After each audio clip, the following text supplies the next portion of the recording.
بسم اللہ الرحمن الرحیم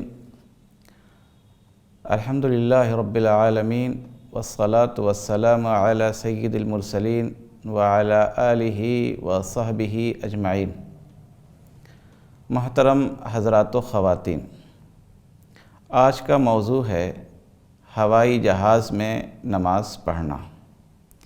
دیکھیے، نماز کسی بھی حال میں معاف نہیں ہے اور ضروری ہے کہ نماز وقت پہ ادا کی جائے، اسے وقت سے مؤخر نہ کیا جائے، بے وقت نماز نہ پڑھی جائے۔ اس لیے آدمی جہاں بھی رہے، جس حال میں رہے، ہر حال میں نماز پڑھنا ضروری ہے۔ ہوائی جہاز میں بھی نماز پڑھنا ضروری ہے۔ اگر یہ اندیشہ ہو کہ منزل پر پہنچنے سے پہلے نماز کا وقت نکل جائے گا تو ضروری ہے کہ ہوائی جہاز ہی میں نماز ادا کر لی جائے۔ اگر کھڑے ہو کر کے وہ نماز پڑھ سکتا ہے رکوع اور سجدے کے ساتھ، اگر اس کی گنجائش ہو، جیسا کہ بعض ہوائی جہاز میں اس کی گنجائش ہوتی ہے، تو وہ کھڑے ہو کر کے رکوع اور سجدے کے ساتھ نماز پڑھے، اور اگر اس کی گنجائش نہ ہو تو پھر بیٹھ کر کے نماز پڑھے۔ اس لیے کہ اللہ تبارک و تعالیٰ کا ارشاد ہے، فَاتَّقُوا اللَّهَ مَا اسْتَطَعْتُمْ۔ جہاں تک ہو سکے، آپ کی وسعت میں ہے، آپ کی طاقت میں جہاں تک ہو سکے، اس کے مطابق آپ اللہ کا تقوی اختیار کیجئے۔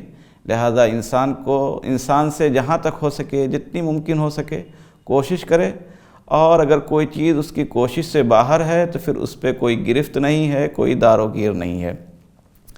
اور نبی کریم صلی اللہ علیہ وسلم سے حضرت عمران بن حسین رضی اللہ عنہ نے عرض کیا کہ مجھے بواسیر کی بیماری ہے، میں نماز کیسے پڑھوں؟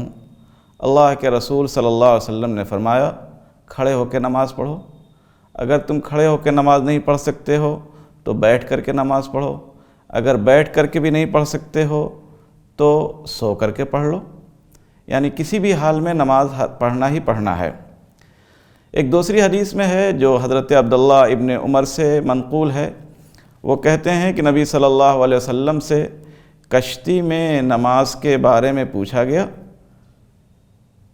کہ اس میں نماز کیسے پڑھی جائے گی؟ اللہ کے رسول صلی اللہ علیہ وسلم نے فرمایا، کھڑے ہو کے نماز پڑھو۔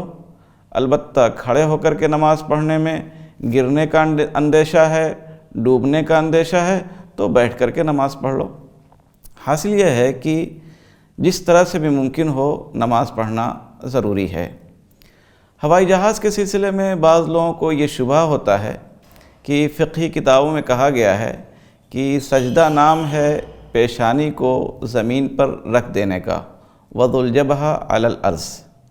ظاہر ہے کہ ہوائی جہاز فضا میں معلق ہے، وہ زمین پہ نہیں ہے، اس لیے سجدے کی یہ تعریف یا سجدے کی حقیقت نہیں پائی جا رہی ہے، اس لیے ہوائی جہاز میں نماز نہیں ہونی چاہیے۔ لیکن یہ سوچ اور خیال درست نہیں ہے، اس لیے کہ سجدہ نام ہے انتہائی درجے کی عاجزی اور انکساری کا، اور اس کی شکل یہ ہوگی کہ انسان اپنے جسم کے سب سے اوپری حصے کو، جسم کے سب سے بلند حصے کو یعنی سر کو، جسم کے نچلے حصے یعنی پیر تک، دونوں کا لیول برابر ہو جائے، دونوں ایک سطح پہ آ جائیں تو سجدے کی حقیقت پالی جائے گی۔ ظاہر ہے کہ سجدے کی حقیقت ہوائی جہاز میں سجدہ کرنے سے بھی پالی جاتی ہے، اس لیے اگر ہوائی جہاز میں کوئی نماز پڑھتا ہے، سجدے کے ساتھ نماز پڑھتا ہے تو اس کی مکمل نماز ہوگی، اس میں کوئی حرج نہیں ہے۔ اسی طرح سے اگر سجدے وغیرہ کی گنجائش نہیں ہے تو جیسے بھی ممکن ہو اسے نماز پڑھ لینا چاہیے، چھوڑنا نہیں چاہیے، اس لیے کہ چھوڑنے کی گنجائش بہرکیف نہیں ہے۔ ھذا ما عندی واللہ تعالی اعلم بالصواب۔